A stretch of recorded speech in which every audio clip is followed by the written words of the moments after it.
Hello friends, मैं लोकेश कुमार सिंह आपका हार्दिक स्वागत करता हूं अपने YouTube channel quality chemistry classes में। तो फ्रेंड्स, आज लेक्चर 5 चलेगा लेक्चर 6 चलेगा। ठीक है, इसमें जो हमारा टॉपिक होगा वह होगा हेलो एल्केनों के भौतिक गुण, यानी कि physical properties of halo alkane. Friends, main topic है हेलो एल्केनों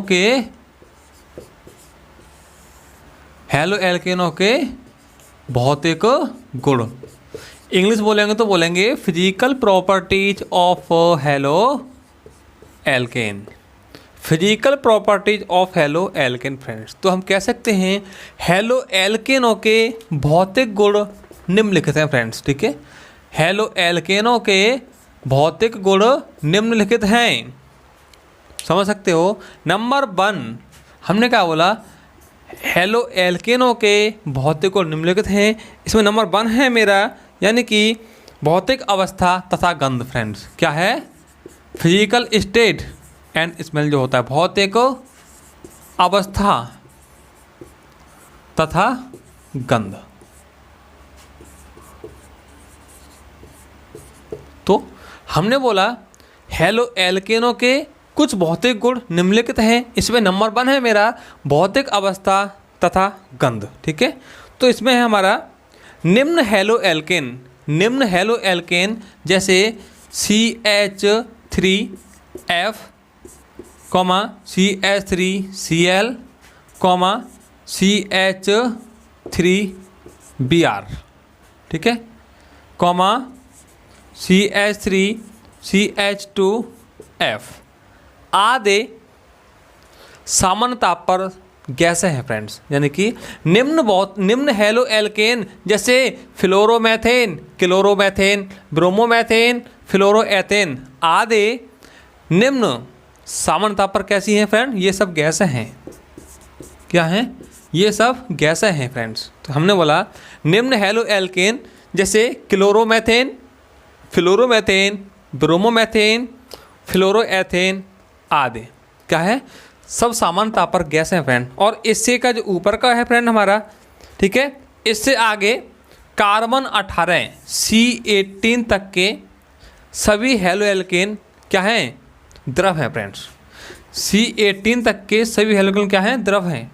तो कार्बन 18 तक के, ठीक है, कार्बन 18 तक के C18 तक के सभी हेलो एल्केन क्या हैं? द्रव हैं। क्या है? लिक्विड हैं, लिक्विड द्रव हैं। ठीक है, द्रव। इसके बाद जो इससे ऊपर के हेलो एल्केन है ना, वह क्या है? वह सभी ठोस हैं। और वो सभी ठोस हैं। ठोस कैसे हैं? और यानी कि ये गंधहीन होते हैं, इनमें कोई गंध नहीं पाई जाती है। जो 18 से ऊपर के होते हैं वह गंधहीन ठोस होते हैं। फ्रेंड्स, और जो 18 तक के होते हैं ना, वह कैसे होते हैं? सभी यानी कि द्रव होते हैं। और इनकी सभी गंध कैसी होती है? एक मीठी होती है। तो कार्बन 18 तक के सभी हेलो एल्केन जैसे C18H37Cl, ये सभी एक मीठी गंध वाले होते हैं। फ्रेंड्स, इनमें मीठी गंध पाई जाती है। कार्बन 18 तक के, ठीक है, इसके बाद कार्बन 18 तक के सभी हेलो एल्केन एक मीठी गंध वाले होते हैं। इनमें एक मीठी गंध पाई जाती है। फ्रेंड्स, इसके बाद देखेंगे इसका गलनांक और क्वथनांक। फ्रेंड्स, गलनांक और क्वथनांक देखेंगे इसका। गलनांक क्या होता है? अब हाँ देखिए, आपको पता होना चाहिए गलनांक किसे कहते हैं। वह निश्चित ताप जिस पर कोई ठोस पिघलना शुरू हो जाए तो हम उसका गलनांक कहते हैं। फ्रेंड्स, तो गलनांक और तथा क्वथनांक, गलनांक तथा क्वथनांक इंग्लिश बोलेंगे तो melting point and boiling point होता है। तो क्वथनांक किसे कहते हैं? वह निश्चित ताप जिस पर कोई भी द्रव हमारा उबलना शुरू हो जाए तो हम उसका क्वथनांक कहते हैं। फ्रेंड्स, तो क्या होता है? हेलो एल्केन के गलनांक और क्वथनांक, यानी कि हेलो एल्केनों के गलनांक और क्वथनांक एल्केनों की अपेक्षा कुछ उच्च होते हैं। ठीक है, हमने क्या बोला, हेलो एल्किनों के गलनांक और क्वथनांक, यानी ये है मेरा हेलो एल्किन C2H5Cl, यह है मेरा एल्केन C2H6। तो हमने बोला हेलो एल्केनों के, यह है मेरा हेलो एल्केन, हमने बोला हेलो एल्केनों के गलनांक और क्वथनांक एल्केनों से कैसे होते हैं, उच्च होते हैं। ठीक है, समझ आया। हेलो एल्केनों के गलनांक और क्वथनांक एल्केनों से उच्च होते हैं, क्योंकि इनका यह है, क्योंकि उच्च क्यों होते हैं, इनका कारण यह है क्योंकि हेलो एल्केनों का अणुभार एल्केनों की अपेक्षा बहुत उच्च होता है। फ्रेंड्स याद रहेगा, क्यों होता है उच्च, हमने बोला हेलो एल्केनों का क्वथनांक एल्केनों की अपेक्षा उच्च होता है। उच्च क्यों होता है, क्योंकि इन हेलो एल्केनों का अणुभार मॉलिक्यूलर मास एल्केन से अधिक होता है। कैसे होता है, देखो ये मेरा एथेन है, इसका होगा C2H6, एथेन है, इसका अणुभार कितना होगा, हम अणुभार को परमाणु भार से ज्ञात कर सकते हैं। इसका एटॉमिक नंबर होता है 6, 12 हो गया इसका परमाणु भार, 12 दूनी 2C हैं, तो इतना हो जाएगा, प्लस H का 1 × 6, 12 दूनी 24, 6 × 6, इसका होता है बेटा 30, इसका 30 होता है अणुभार,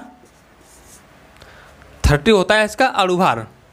ठीक है, अणुओं का वेट, इसका कितना होता है, अब इसका हो जाएगा C का होता है 12 × 2, प्लस H का 1 होता है 5 हो गया, प्लस Cl का होता है 35। ठीक है, कितना हो जाएगा 24 प्लस 40, 64 होता है फ्रेंड्स। ठीक है, कितना 64। तो हमने क्या बोला, इस हेलो एल्केनों का गलनांक और क्वथनांक एल्केनों की अपेक्षा बहुत अधिक होता है। अधिक क्यों होता है, क्योंकि हेलो एल्केनों का जो अणुभार होता है वह एल्केनों की अपेक्षा बहुत ही अधिक होता है।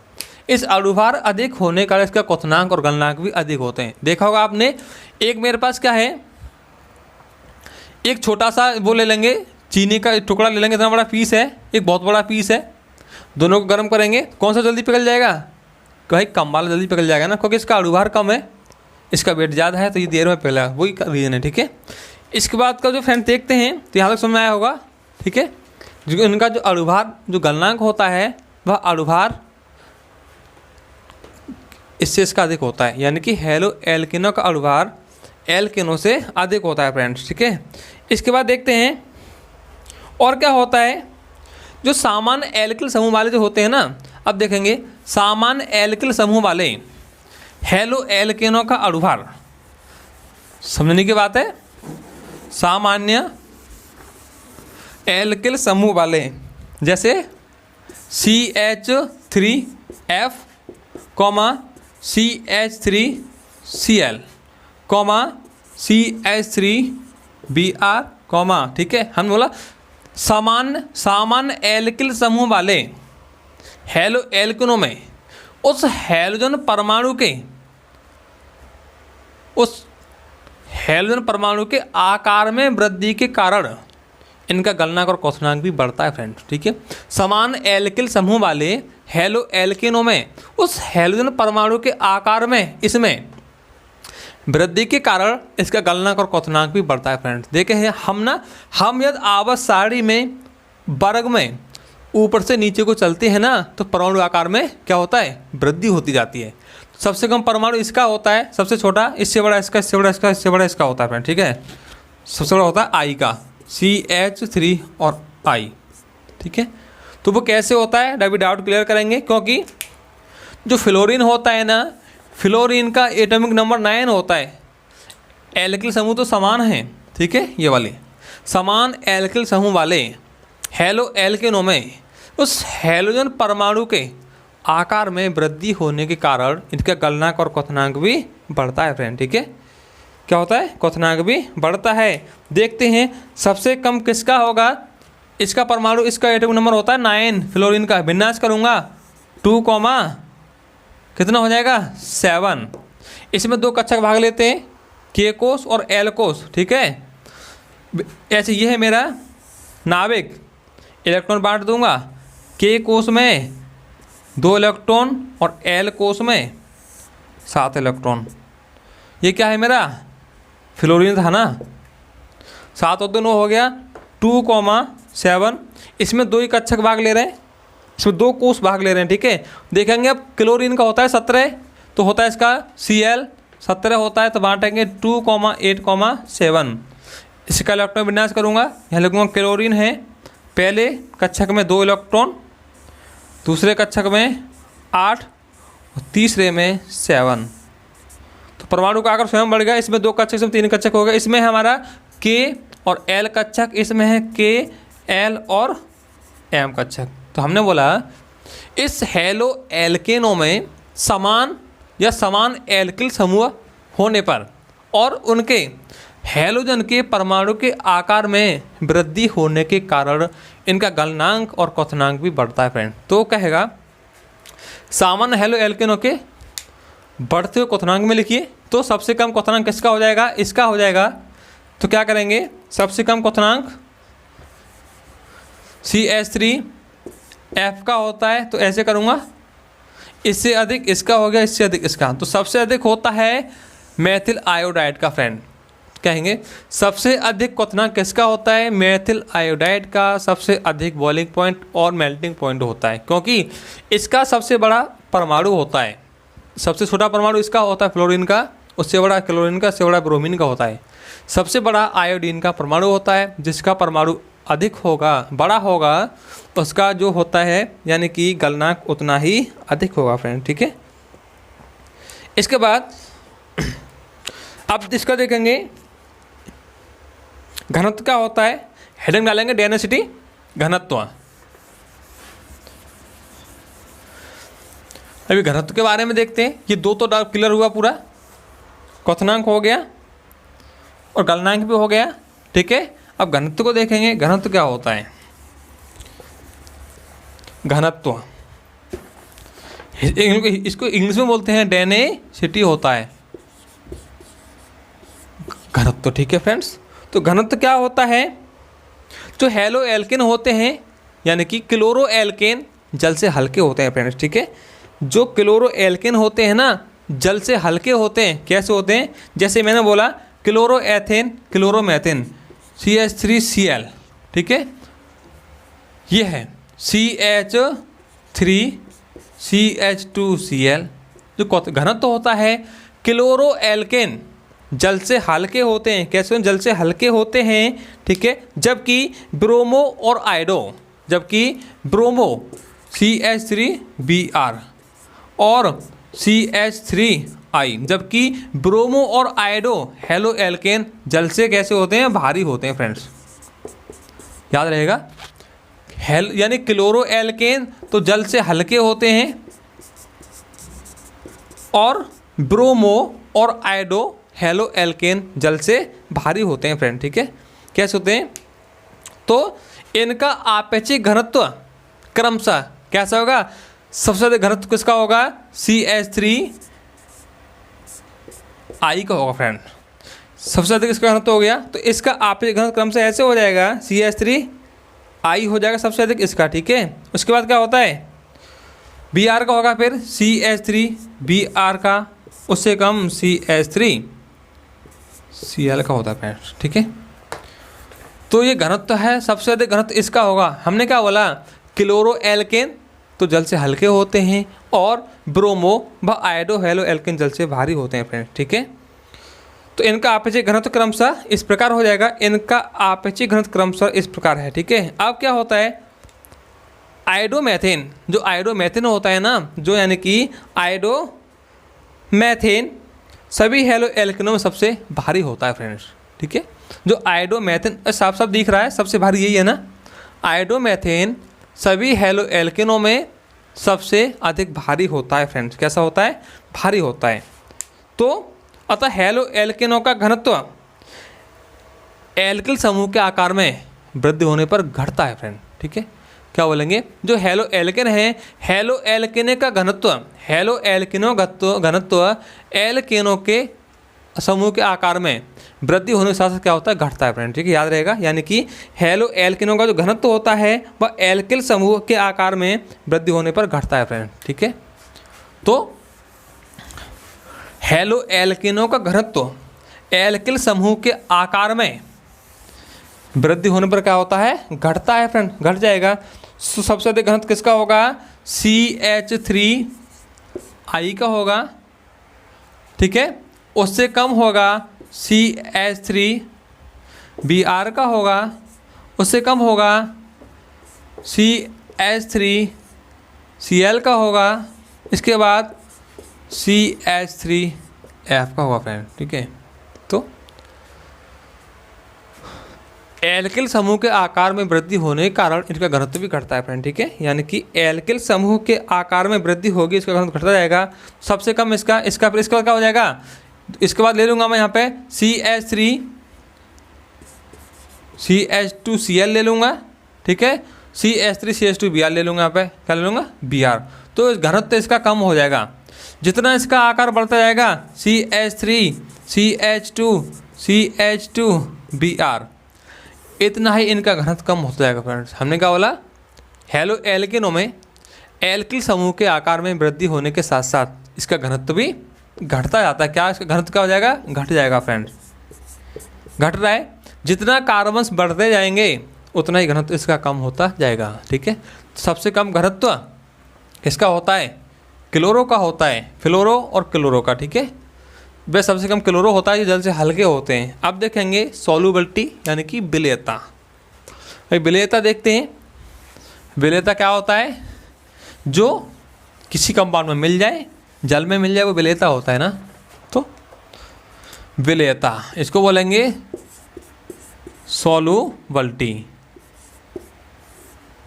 विलेयता होता है फ्रेंड्स, ठीक है। तो विलेयता क्या होता है, सभी हैलो एल्केन पोलर होते हैं, ध्रुवीय होते हैं फ्रेंड्स, ठीक है।